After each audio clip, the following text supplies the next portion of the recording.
This year, I have been engaging in introducing my audience to many of the beautiful souls out in the world that are creating powerfully, that are impacting lives in their own ways. This week, I'd like to introduce you to Drs. Nick and Sonya Jensen.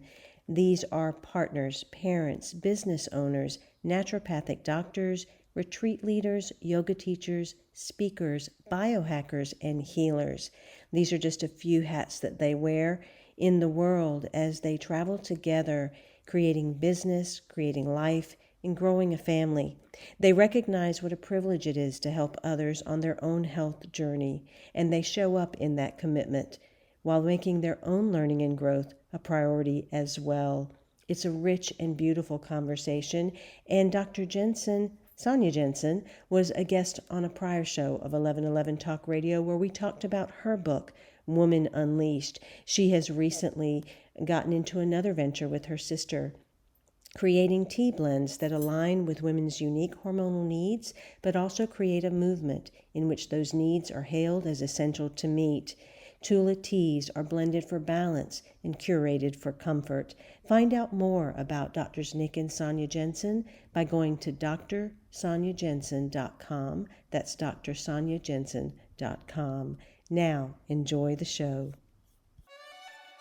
You ever have one of those conversations where you just don't want it to end, or like you're sitting with someone you deeply respect and you just want to soak up that information, and it like stirs at your heartstrings, and you feel just the tears of like joy and recognition and awareness just stir inside your body. Well, that's what just happened. Yeah, I don't think I've ever been this emotional in an interview before.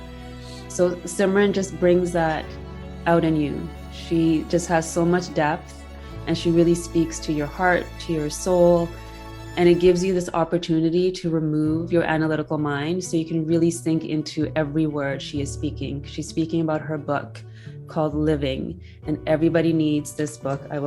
For those of you that are watching, you're going to see me hold it up, and we will put it into the show notes too, so that those of you that aren't watching or just listening get this opportunity to get this book.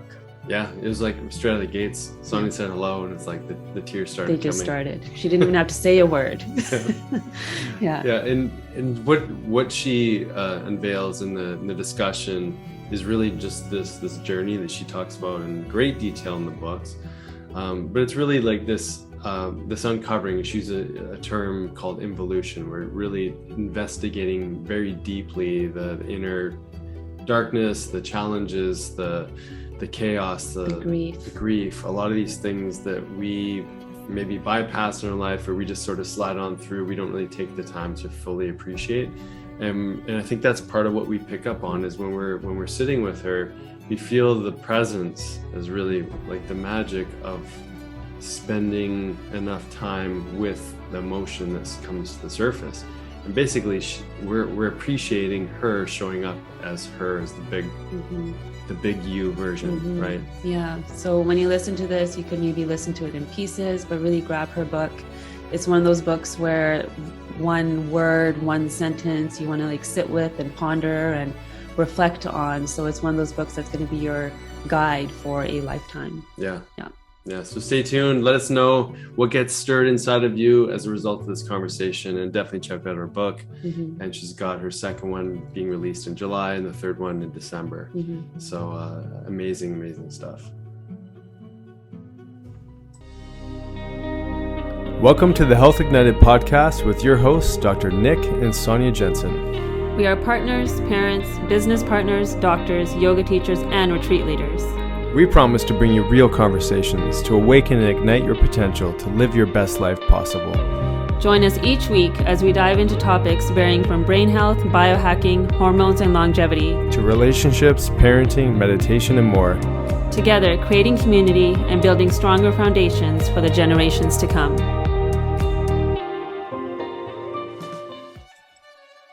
When I was introducing my book into the world, I did all these interviews and these podcasts, and I remember coming off of my interview with SIMRAN on her radio show and feeling just so heard.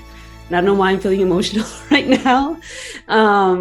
She just has this way of bringing out such depth from other human beings. And I really feel like she's done that in her new books. There's a lot of numbers around you, and obviously numbers have a lot of meaning for you. And so why don't we start the conversation on 11 and 7 and some of the numbers and how they brought meaning to your life, because you also talked about very specific dates in how, some information and some awareness and insight came to you. And then you went over this 7-year period. So there's a lot of intention that I'm noticing just around numbers and maybe numerology, what have you. But let's start there and then let's get into your story. Absolutely. I'm a Pisces, and I love to know the intricacies of how the world works. I think I've been a seeker for as long as I've been on this planet. And a lot of life never made sense to me because there's a lot of talk about love and talk about compassion and unity in the world. And yet my experiences growing up, and particularly in an arranged marriage that I had, were anything but that.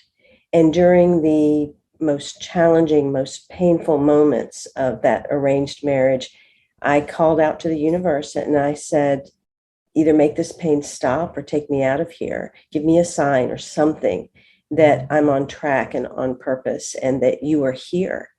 And all of a sudden the next day, the numbers 1111 started appearing to me about 20 to 25 times a day on everything.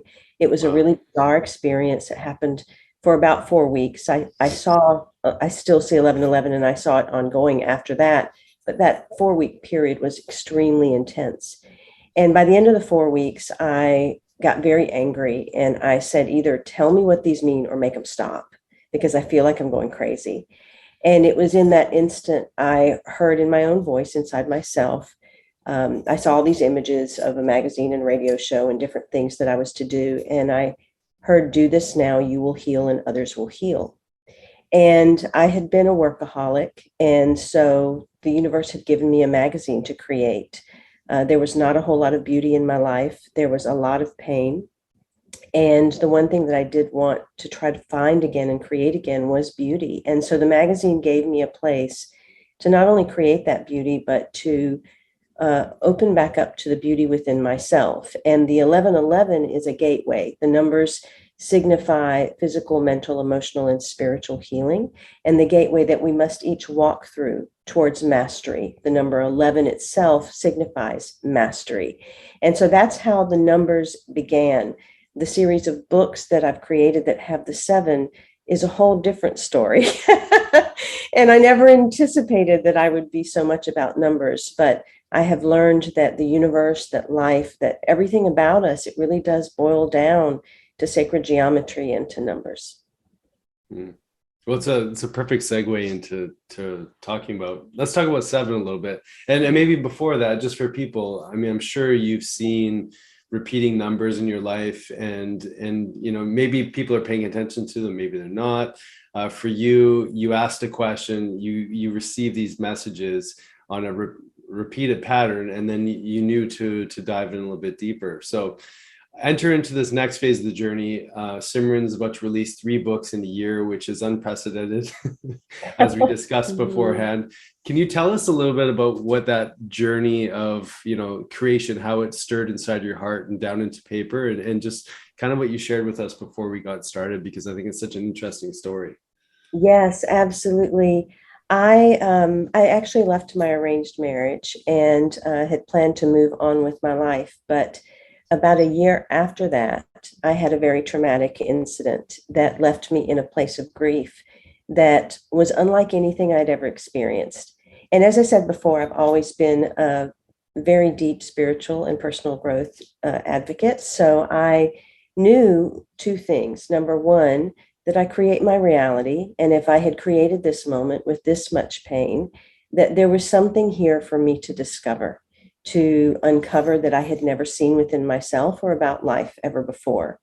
And the second thing that I knew was that the universe will only take me where it's going to show me something beautiful. And that if I were willing to trust enough, that there might be gold in this particular space.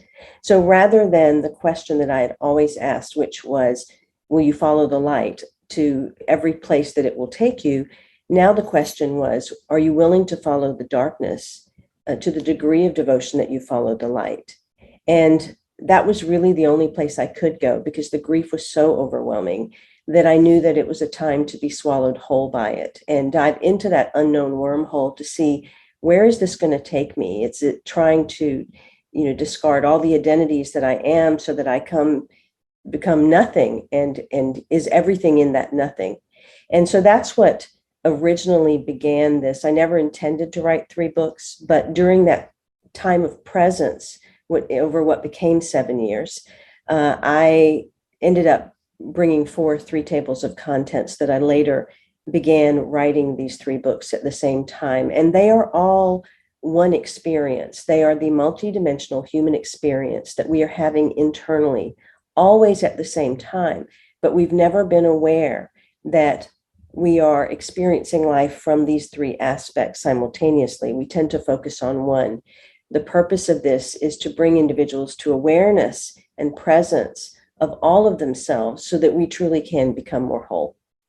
I love that so much. And there's so much to unpack just in what you said right now, and that element of darkness that I think so many don't want to look at. And especially in the self-help world, it's always about the light and how do we ascend. And there was something that you wrote in the book about spirit too. It's like, we're not trying to ascend to spirit, but spirit, its awareness is going to descend. I can't remember what exactly the line was, but I remember reading that and saying, wow, like that's it. Like, we're always striving externally for that next thing or for that connection, but not realizing it's already here. And there's something else that you wrote in here, that you're not on a journey, but you are the journey. And I think there's this forgetting that happens that you also speak to in the book. So I'd like you to unpack those like definitions or those stories that we've kind of attached to, that the darkness will only bring sorrow, but really there's so many gifts within that. And just how are we the journey ourselves? And if you can unpack that for us. Yes, in my own experience, both through personal growth as well as watching many other light workers and teachers, there was always this conversation about, ascending. And I want to get out there. And I think what we most don't realize is we're all pretty much out of body as it is. Very few people are actually in their bodies and feeling what is going on inside of them. And the only way to really have a full and whole, both human and divine experience, is to make space so that spirit can descend into the body. And that space comes with the embrace of all of us. And we are dark and we are light. We are both that. It is yin and yang. It is masculine and feminine. It is positive and negative. And only when we are willing to embrace all of ourselves and see every face that we carry internally, then we will become whole. And that's actually the doorway to divinity. So there's really nowhere to go. There's nothing to do but to be fully present.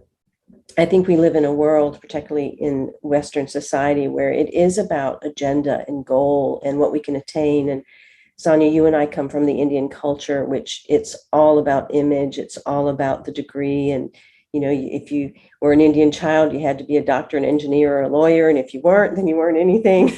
Yep. All of those things. And we grow up with all this human conditioning that we really do believe this idea that there's some destination at the end of the path that we're here to get to. But that's not the case. You are the journey. And that means every emotion, every experience, you are experiencing itself. And the other main purpose of these 3 books, and particularly Living, is to help individuals understand these unorthodox blessings that we encounter and reframe the experiences that we have in life that are challenge and obstacles and conflict and darkness and chaos and death, not as these things that we're trying to push away from and avoid, but that these are actually wormholes and ways to reshape us back towards that wholeness. And when we can really understand that we are serving ourselves and our souls by looking at these in a different way and using them as these places that unwind and decondition and disintegrate us, then all of a sudden we really do become more of who we are, and not from the ego sense, but from the soul sense. It's beautiful. Mm-hmm. I know in the parts that I read in your book, there's this beautiful meeting between wisdom and poetry, and it's really singing to a part of your consciousness that's not just this analytical one that many of us want to know. Well, how like how does this work? But it's really speaking to the heart, and beyond that. So why did you feel like that was important in your writing style, to communicate in that kind of way? Oh, thank you for that. That means so much to me that you said that. It Well, it's just, very clear. When you read the book, Yeah. you'll see what we're talking It's about. probably why I'm emotional Yeah, right yeah. now, because it does speak to your heart so much. Yeah. I think I've had two longings my whole life. One was more unconscious and one was deeply conscious. The unconscious one came through the byline of 1111 magazine. And that byline is devoted to the journey of the soul. And I didn't realize that every step along the way of my own life has really been devoted to the journey of the soul. The more conscious intention and longing of my life was to be fully human and to feel. I just wanted to feel. I spent so much of my life not really feeling, not knowing the full breadth of emotion, trying to run away from pain and discomfort, that I didn't realize how much I had deadened myself.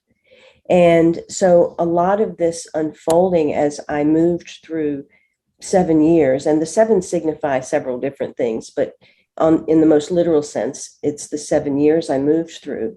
What was really occurring was the flowering of my humanity, the opening of my heart in a way that it had never happened. And grief is definitely a doorway for that. It's not a comfortable experience. It's not what any of us want. But when grief knocks upon your heart, to give yourself to that, to drown within that grief, it is the place where you meet the divine within you. It is the place that washes away everything that is not the true you. And so what unfolded from that was this kind of poetic way of writing to get people into their heart first and to bypass the mind and the intellect. I do that in another way with some of the wording style, so that it slows people down and brings people more present. These are not books to be read cover to cover. They're not even something that you're going to read in a week or a month. These are really meant to be a few lines a day, maybe a paragraph, at most a page a day. And when the other books come out, there's this pattern where if people really want to see their horizontal experience, they can read across 3 books at the same time, which I know sounds bizarre and very much opposite of what the book industry would tell you to do. But that's who we are. We are that multidimensional. We do compartmentalize to that degree. And we are these Merkabas. We are these sacred geometric forms that have all these points and angles. And to discover that is to discover the allness and the everything and the isness that we are. And so that's the experience I'm trying to give individuals through these books as well. That's amazing. I love how you said like horizontally. Like I could imagine that people are addressing, let's say, grief in their life, and they're relating it to this way of living with it, and then they're learning how to be with it, and then they're learning to appreciate it in a new kind of way. So I imagine like there's like, I don't know if we fully graduate completely from everything, but maybe we just, it's cyclical. We come back to it in a different kind of way, maybe with a different set of skill sets or heart sets, with our ability to appreciate things. But I love that. I think that's really beautiful, because when we're in the grief, for example, we can fully look at it from all these different angles. And what a blessing that would be to sort of move through something, and now we're going to tackle a new emotion. Yeah, we talked about the word cyclical, because the blessings, what I discovered is they are cyclical. They will follow this course, right. And we will die again and again and again in this lifetime before we actually physically die. And if someone wants to really know the rhythm and the pattern of that process so that they fully move through every experience and grab all the juice from it, they can find themselves in each one of these blessings and know the direction to move toward next. The blessing of life, for example, on that horizontal line, when the second book on illusions comes out, It's all about the illusion of time. So when we hit those moments of grief or angst or anger, or those real passionate moments where all the emotion is up there, it has everything to do with our illusion of time and how we have gotten wound up in that. And usually where that leads us to first is the first grace, which is the grace of simplicity. And Sonya, I know you went through that. Everybody goes through this place where all of a sudden, everything has to go. I can't be in this marriage anymore. I can't have these things anymore. I can't live in this house anymore. I might not even be able to be in this town anymore. I've got to move. So we all do go through that. And as we move through that, we go through these 7 levels of our own growth experience, which is the technology of being human. And as we move through these paths and this energy and wisdom and all the things that come from that, we will course through the cyclical blessings that are to come. Yeah, beautifully said. Can you comment? I know Sonya's itching. There's okay. a really important thing that you said that maybe people don't fully understand. You say we die many times before we die a physical death. Can you speak to that a little bit? And then I'm sure it's going to get into my question was around that. Oh, there you go. Okay. Got it. We're on the same page. Yeah, we're on the same page. What I have learned is we have been taught in the personal growth field to become more of who we are. It is one of those lines that you constantly hear, especially motivational speakers talk about. But what they don't tell you is if you are following the ego, you're actually putting on more masks, more identities, and it will take you further from the truth of who you are. The deaths will have everything to do with the identities. We are here to die to different identities along the way until we become nothing.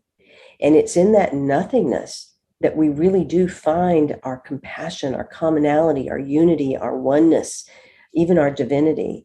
But we have to be willing to let go of those aspects. And either we can do it on our own consciously, otherwise there will be these moments in life that pull it away from us, either in the beginning or towards the end, however way, shape, or form that is.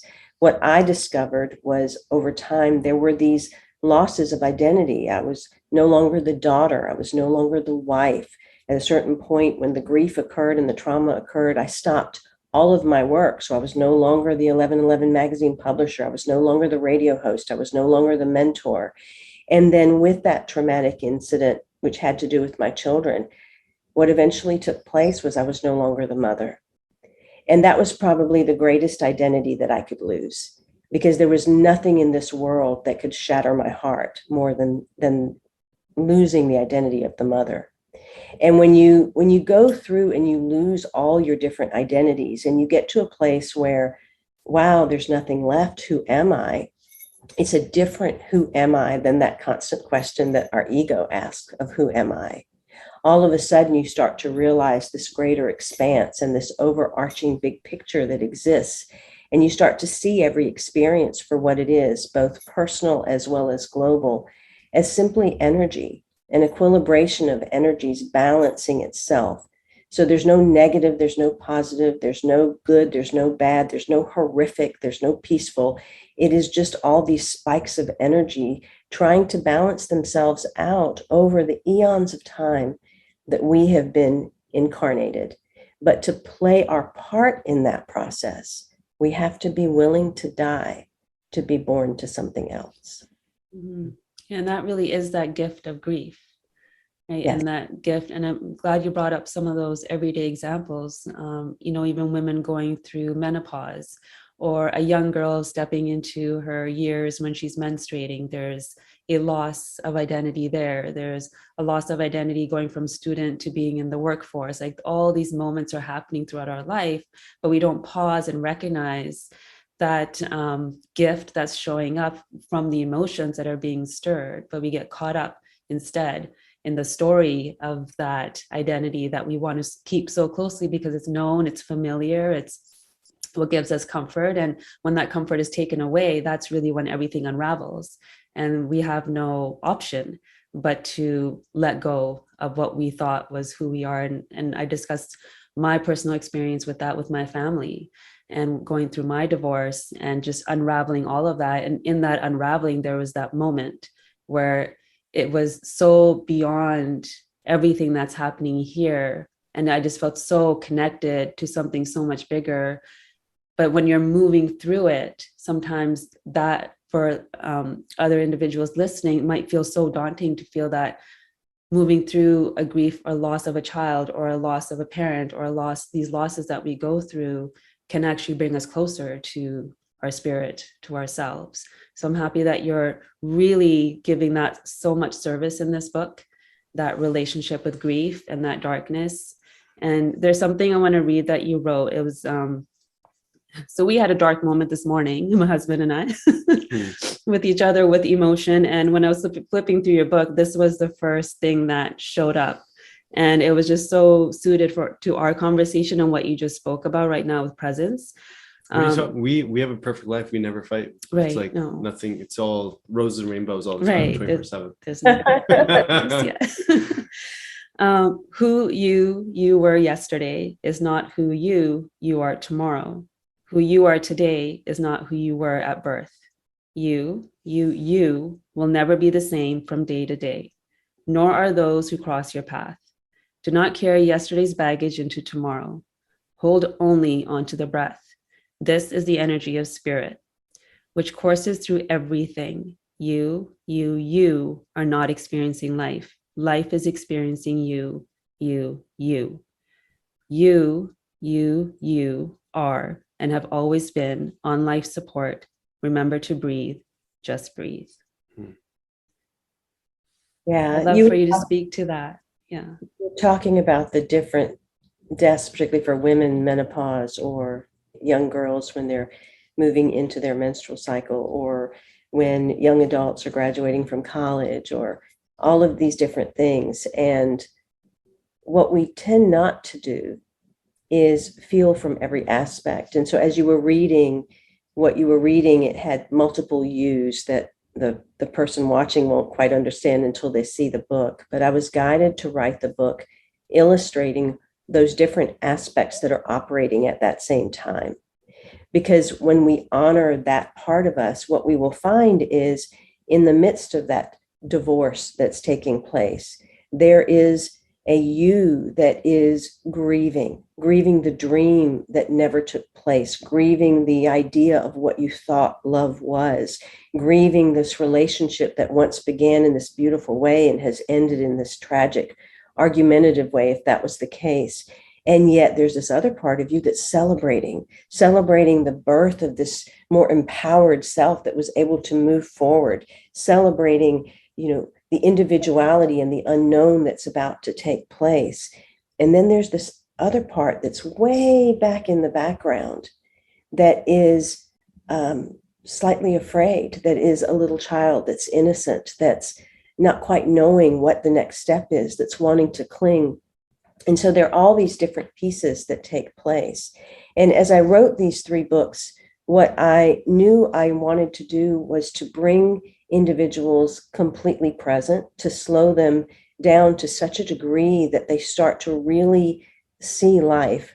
It's not that the things I've said in here are not accessible to everyone. I just became so present that I tapped into wisdom that is right here. And that's available and accessible to all people. If we are really willing to just face what our life gives us fully and completely, feeling every moment on every level that we are, we tap into the kind of truth and wisdom that is just present in the field. And so Living is that book that is our personhood. It is the part of us that's ignorant of its vices and that's unconscious, that's conditioned, that's homogenized. It's this dream walker that's adorned in identities, and it's just trying to make sense of life. And we bump up against things because we don't realize that our ego is operating and sending us down rabbit holes, and that life is trying to break those identities apart to get us back to the truth of who we are. And so when we look at you, the capital Y, lowercase OU is that living part of us, that identity part of us. The lowercase YOU is the subconscious piece. I write more about that in the second book, Being, the 7 illusions that derail personal power, purpose, and peace. It's the small SELF, the shadow, the animal, even the monster and the demon expression that's within us. And that one is unconsciously obedient to the gray zone, the numb, disconnected, and deeply distracted way of life. And this is the version that's possessed by our inner demons and really is what's operating in our life and creating the steps along our path until we become conscious of it. And then the capital YOU is our humanity. It is the part of us that is here to feel, to be committed to the soul, to be willing to have the courage to walk through every path, and is going to flower into the greater being that is the divine. And when all these three come together, it is the full multidimensional human experience. And it is only from that place will we actually walk into our godhood, our full divinity. So great. My goodness, you said so much there that is so important. But I have a question about destiny.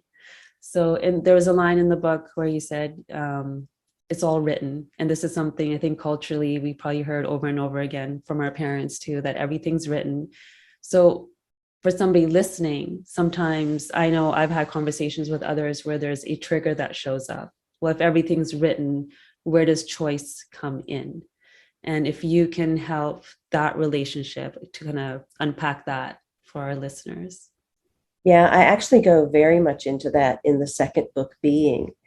I believe that free will was at the soul level, that everything that is created in this lifetime is already planned out by the soul. And that if we are here to awaken, it's because the soul had us awaken. If I was to be on this podcast, it was because my soul was to have me on the podcast. If you were to have canceled the podcast, or if I had decided not to show up, that was because my soul decided not to show up. And so we think we have this choice. We think we have this way forward, but in truth, everything that happens is really destined to happen. And it's kind of already written on our forehead, so to speak. It's written in our names. You can often, if you just really research your own name, it will tell you the truth of who you're here to grow into. And I think that that's part of the puzzle and the mystery of life. Everyone has deja vu, and I talk about deja vu a little bit in one of the books. And the reason that we have deja vu is because we've already done this. We've already been here. We really are simply remembering that we are remembering. And when we can really look at life from this magical, wondrous place, then all of a sudden, destiny and goals from that perspective are no longer interesting in that ego sense to run after. In one of my earlier books, I talk about destiny, and I divide it up into DES and tiny. And Des really means God or divine. And tiny is tiny. So we are tiny gods here on the planet to ultimately remember our true destiny, which is the God creator of our own reality. And I think that understanding can beautifully be woven into the understanding around grief. Because for someone that maybe is in that place, we've had some horrible losses in my family, and seeing a mother lose her son in the way that she did, I could see she would be in a place of not understanding that everything happens for a reason, or that was written. And I think culturally we are brought up to understand that everything is written, that, we are spirit and we believe in reincarnation. So there's these other elements that can support that process of grief. But how do you help somebody shift out of a place where their emotion is so tied to, I don't know how, if I'm articulating this properly, not even the event, but this human experience without actually understanding that bigger picture of spirit, and how, like you said, it is written on the forehead, and that we invite these individuals into our lives to lose them.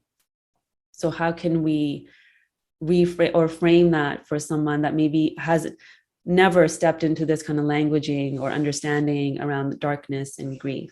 Like, what would be the first step for them? I think that many people, if they really stopped long enough to think about the grief in their bodies or the sadness that they want to feel around certain events personally, or even looking at the world, the thought might cross their minds that if I start crying, I may never stop. And that was one thought that actually had crossed my mind many times over, that, wow, I may never pause crying. If it ever stopped, I better just not cry. And so for the longest time, I didn't. And when this incident happened and the grief started, the tears would not stop. They just would not stop. And part of this very human feeling experience, it's paradoxical. It goes in a direction that you would think, who wants to go there? Why would we ever go to a place that would lead to hopelessness or depression or some of the things that you're going to encounter? And it is because when you walk through those things, you will find peace on the other side. But we have to be willing to face those things. And the reason that we face those things is not because something happened, it's because it's already in the body. The events in our lives are actually occurring partially because of contracts that we have with other people, but more so because of the echoes.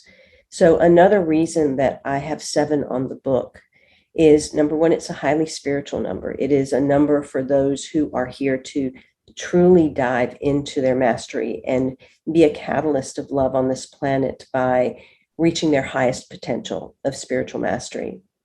The second reason I have 7 on there is because every single moment of our lives goes back to the first age stage of 0 to 7. So if every individual just went and looked at the incidents that happened from 0 to 7, both the really, really exciting, joyful ones, as well as the most painful ones, and you counted out 7-year increments like a ripple in a pond or an echo, you would find that you encounter the same kind of experience over and over again. And so when I looked at the trauma and the loss of my children at the time that it happened, and I started to go back, I started to realize, wow, 7 years ago, this was a loss. And 7 years before that, this was a loss. And 7 years before that, this was a loss. And each of those times, I never fully felt it. I actually distracted myself. I got into another project. I moved to another city. I did something else to never fully be with what it was. And so we create these pebbles, rocks, and boulders that increase in time. And we have these contracts with individuals that say, I'll be the one willingly loving you enough, unconditionally enough, to be that moment that breaks you through the shell of your masks and lets you really tap into the humanness that you are. And so this is a very human experience, and it is a very divine one. I'm not going to say that it's easy to move through all of these emotions, but I can say that when you're willing to do so, you will encounter a greater experience of personal power, purpose, and peace than anything else would ever take you there. And you will embrace yourself in a way that you never have before. I went through this as a 7-year process, extremely present. I wrote it so that other people don't have to. I went through the depths of emotion, feeling them in a way that I could understand how to lay out the steps and stages, so that others, as they move through their emotions and their feelings, they feel like someone's holding their hand and walking beside them, so that they're not alone through these processes. Because it can be a very lonely walk when you're in a place of pain or aloneness or grief or abandonment. But all of a sudden, if you see that someone has been through that or guided through the process, it makes it much easier. I love how you talked about the soul contracts. Like that's a really empowering way of looking at circumstance that shows up in life, and that what if there was an opportunity to reframe things for people when they're, met with challenge or loss or, frustration with someone else in their life or what have you. And to think that, I can't remember, we interviewed someone who talked about like this cosmic cafe concept where we're all sort of, in our soul body, so to speak, making agreements and supportive contracts with one another and how we'll show up in each other's life. And again, for some people that may not be something that they can grasp fully, but it really, when we can sit with our feelings, our emotions in this time, we can start to see our part in the process a little bit more in these contracts that show up. Could you talk about that a little bit more in your language? Because I think that that's a really important way for people to appreciate part of this journey that we all go on. Yeah, I think ultimately you either believe in a divine plan or you don't. And so if everything that's showing up in your life, regardless of what it looks like, you're going to sit there and question it, then all of a sudden you're saying the divine plan is wrong. And So I think that that's a first place that we all must get to. For some reason, throughout my life and my spiritual journey, I never looked at the outside other than being a mirror and a barometer.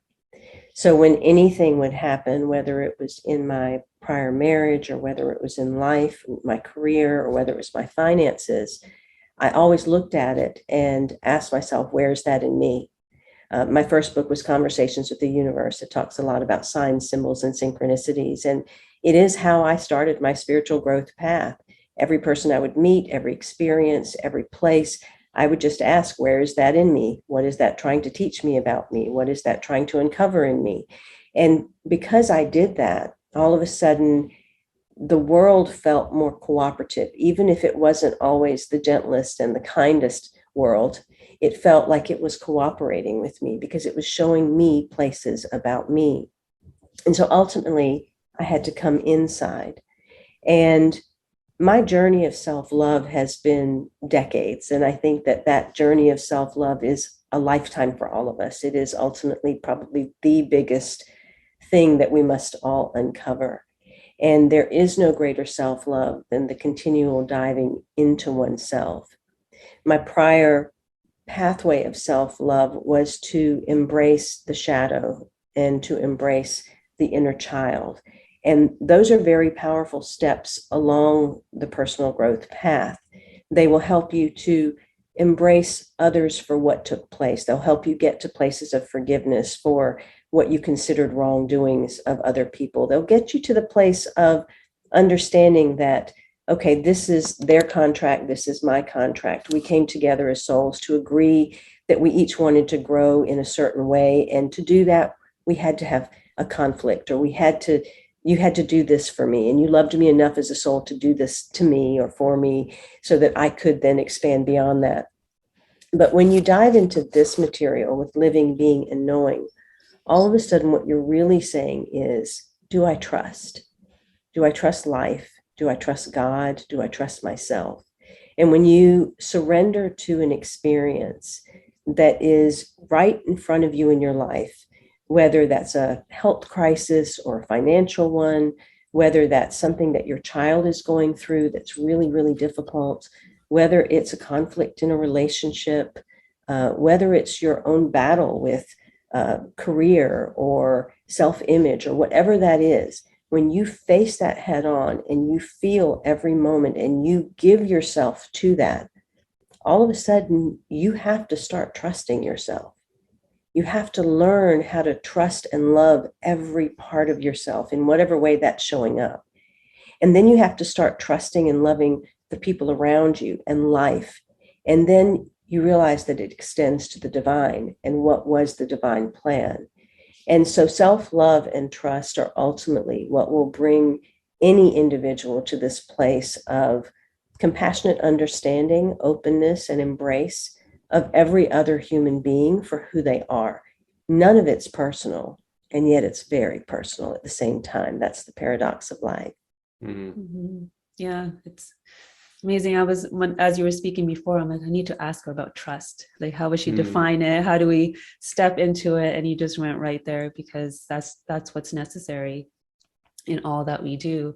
And there's a term that you bring up in the book, involution, quite often. Can you define that for the listeners? Because it was versus evolution. Evolution, yeah. Like, how can you differentiate that for listeners? Yeah. Yes, evolution I actually have listed as one of the illusions in the second book, being the 7 illusions that derail personal power, purpose, and peace. We're taught that there is a place to evolve to, that we are here to grow into something, when in truth we are all of it right now. We just have to bring awareness and presence to it. And to do that requires involution. That means fully diving inside on every level. And so each one of the blessings actually helps that to unfold. Each blessing has 7 different levels that take you into that process of involution. Each one engages a certain path where you will ask yourself, what's the walk here? Who is it that I'm to embody in this particular blessing as I'm moving through it? And as you do so, then all of a sudden that reflects a certain energy that you are to have exude from you. And that's an energy that's to be awakened within you, an energy that your body and your actions and your words will start to express, to bring you more into the body and to have you go deeper into your own selves.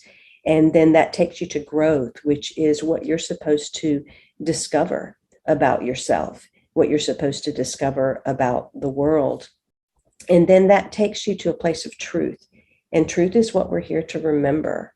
So each one of the blessings will take you to that place of what you're here to remember. And then it moves you into the wisdom of it. And the wisdom is the integration that takes place. And so as each of these layers are happening, you will feel a visceral deepening inside the body and a rooting and a grounding within yourself and to the earth that is different than anything that you've done before. And then something will emerge from that. And that's a certain unification quality that we have to unify with, whether that's our feminine energy or our masculine energy, our child spirit or the divine. Each one of the blessings has its own unification quality. And when we do that, there are at minimum 3 gifts that will be revealed to each one of us. And those gifts are something that awaken us to our greater mastery, as well as the other aspects of our paths, our visionary, our mystic, our spiritual rebel, all of these different pieces and parts of us that we will continuously expand to. And then that's how we meet the faces of others in the world, because we've now met all of these faces within ourselves. We really are crystals. We are like faceted crystals, and we are just here to shift and turn to see how the light reflects from us and how we can walk into a room and attune a room or be around someone and cleanse a space. But that only happens if we dive into involution and really clear the space in here to such a degree that we know all that exists. Well, I think you did that for us when we said hello to you today. Yeah. Just stirred this emotion. It's like Yeah. this, connection with a sister that we just, deeply appreciate that frequency that you're delivering into the world. Very present. But yeah, absolutely. It's amazing. Yeah. I've got a question. I mean, many people, when they are on this journey or this path of discovery, and I love how you described involution, there's almost like this new sense of vigor and excitement for life. And I'm going to be this way. I'm going to show up this way. Life happens. And then sometimes we get course corrected or sidetracked, or habits from the past start to come back up. Which book do you think speaks to like some of this, challenging experiences where we feel like, okay, now I got it. And then life goes, no, you don't. And then you have to come back to it in a different kind of way. I mean, that's part of that cycle that we talked about before, but I think so many people, and myself included, we think that we've got something figured out, and we do show up differently. We do show up in a more fuller expression of us, and then we get a little sidetracked. If you could talk about that a little bit, that'd be great. Yeah, you're talking about the blessings. Yeah. You're talking about Exactly. It's all in there. Yeah. I think that's why this felt like it needed to be the first book that released. These things that we bump up against, we're bumping up against them for a reason. And if we really allow ourselves to face them, they will take us each to this place of aliveness. We think we're alive, but most of us are just living, or we're trying to make a living, or we're going along, a path that our ego has decided. And what we don't realize is how reactive we are. Every choice in our lives, from our careers to who we marry to every step we take, is actually reactivity from that 0 to 7 childhood. And the only way to uncover and dissolve that is to allow the unwinding of these 7 blessings, so that we move to this very neutral place, an equanimous place, where we flower into a place of aliveness that is much different. But that aliveness happens after death. It happens after we are willing to shed what was old. And so these blessings are not going to just happen one time. They are going to happen repeatedly, unless you just decide one day, I'm going to close the door on everyone and everything I was before and no longer be any of that, which is not an easy thing for any of us to do, because the mind won't let us do that. And so it's more about not wanting it all to be over or to get away from it or to be different, but to fully face it and to let ourselves be completely human. It's why we came to the planet. We didn't come here to go somewhere else. We didn't really even come here to achieve anything. There's nothing to achieve. We came here to feel. We came here to connect. We came here to love. We came here to understand each other, to be present to each other, to see each other. And so by moving through these different blessings and then moving into the next stage where we uncover how deeply self-absorbed we all are, then we will move into that flowering of humanity, which then takes us to true aliveness. The one thing that was, I think, one of the most enlightening experiences in moving through the grief, I had spent a decade and a half creating beautiful things. I had written 3 other books. I had created the magazine, the radio show, all these things. I had done a one-woman show across the country, all these things before this traumatic moment happened. And they were beautiful, and they helped a lot of people, and they were very nice. And I know that they're full of wisdom. But after going through this process, I look back and I go, wow, what beautiful artificial lighting that was. Because that's what most light workers and most individuals are doing if they have not fully faced all of themselves. They're creating beautiful things in the world, but it's artificial lighting. It still lights up a room. It will still show the beauty that's there, but it's not the true light that exists within all of us. And for each of us to really tap in to that true light, you have to be willing to go into the dark, because true light is only found there. I love that. So beautiful. I'm sure everyone's asking, does Simran live in a cave and meditate all day? Yeah. And is that how she got enlightened? Can you talk about your journey? Do you have personal practices and create the Merkaba energy body? Or I'm sure people are wondering, like, what do you do to access these states of consciousness? You know, that's another reason I wrote these books, is because I really wanted individuals to understand that any person, no matter who they were, where they came from, what their religious background was, whether they practiced or not, they can reach enlightenment if they just face their life fully. Mm-hmm. You know, it's during that 7-year period, I didn't want to do anything. I didn't want to inspire anybody. I lost all my faith. I didn't want to meditate. I didn't want to do anything. And I was in such a state where all I could do was be present. All I could do was feel, because it would not stop. The grief started and I cried for months and months and months. And then all of a sudden it paused for about a month and a half. And I thought, okay, I don't feel like I can get up. My body still is aching and hurting. And I know there's something happening in here, but I've gotten this respite. And then all of a sudden the grief started again. And it lasted again for months and months and months, but it was different. The first stage of grief was mourning what had happened in my life. The second stage of grief, all of a sudden I realized, wow, my mother lost children, my grandmother. This has gone back into the lineages of my ancestry as far back as I can dig. The emotion that's coming through me right now is not mine. I'm crying the tears of my mother and my grandmother and my great-grandmother and all of them, because they never cried. And so I thought, if I can purge that, let me purge that. So I let that come through me. And then it paused again for about a 3-month period. And then it started back up again. And I had tapped into the world soul, the mother soul of Earth, and all of the grief there. The grief of women everywhere that have encountered loss of their sons in war, or encountered other types of tragedies where they were never allowed to grieve.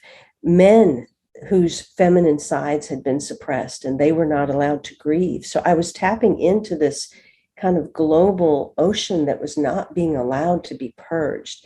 And it's not like I'm some special person that did this for the world. We are all here to do this. I certainly didn't expunge the world of all of its grief in my 7-year period, but we can all do a piece and a part of that if we're willing to just take that experience that we have and allow ourselves to be there. Becoming that deeply present to one's own life will bring you all the enlightenment and gifts and skills you never knew you had. I started painting in that 7 years. I didn't even know I could paint. And so all these things will start to happen, but you have to become present. And again, the books are meant to be read a few lines or a paragraph at a time, so that you don't have to sink so far down in the well that you get lost, but that it allows you the contemplation to let those pieces drip out like a nice, gentle waterfall when it needs to happen, rather than Niagara Falls in my case. Wow, love it. Yeah, it's so great. And, there's so many traditions that speak to that healing that happens within oneself and how we can then heal the generations before and the generations forward. I remember having experience in my last shamanic training when they were teaching us history about the Indus Valley.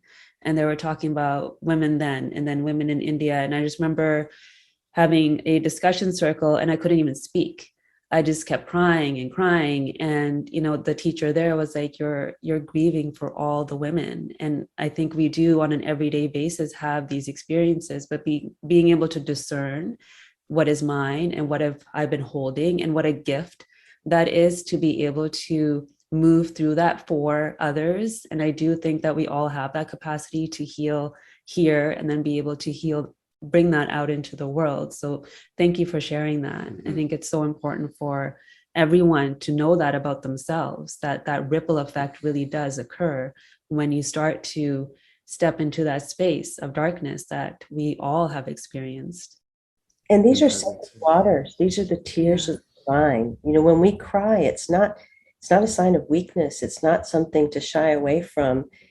I love to cry now. Like, it's like, bring it on, because I can feel the sacredness of it as the waters are cleansing and coming through. There's an intimacy there that takes place.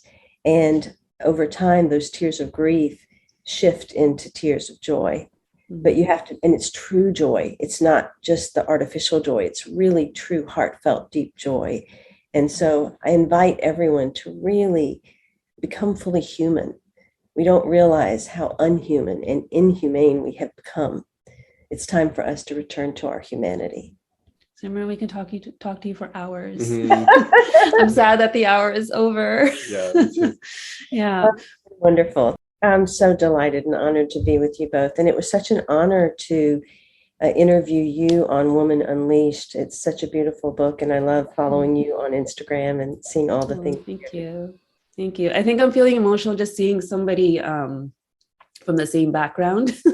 And I think having similar stories, which we talked about on the radio show that day, you're just such an inspiration for me. So thank you.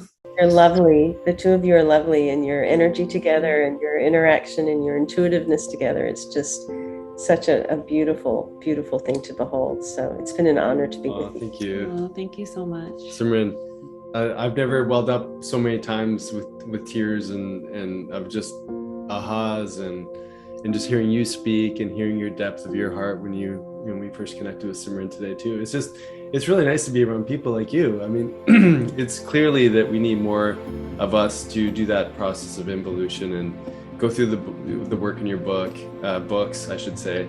I'm excited to dive into more as well. It's been a total blessing and honor to have you here. Yeah, we'll have to have you back. Special thanks to Dr. Sonya and Nick Jensen and the Health Ignited podcast for such a beautiful conversation. You can find out more at drsonyajensen.com. You can find out about her book, Woman Unleashed, and a new inspiration, Tula Teas blended for balance and curated for comfort. These are tea blends that align with women's unique hormonal needs, but also create a movement in which those needs are hailed as essential to meet. I invite you to explore all of the things that this beautiful couple is creating and join their community. Sign up for their newsletter, follow their YouTube, and discover what they're all about to get your support in your own health, wellness, and healing. Until next time, I am SIMRAN, in love, of love, with love and as love. Be well. We hope you enjoyed this episode of the Health Ignited podcast. Be sure to download, subscribe, and share as we build this conscious community together. You can also find us on YouTube, Facebook, Instagram, and our website, drsjensen.com. Please note all information on this podcast is not and should not be taken as medical advice. Please see a healthcare professional to receive the care needed. Thank you for sharing this time with us, igniting your health freedom. And welcome to the tribe.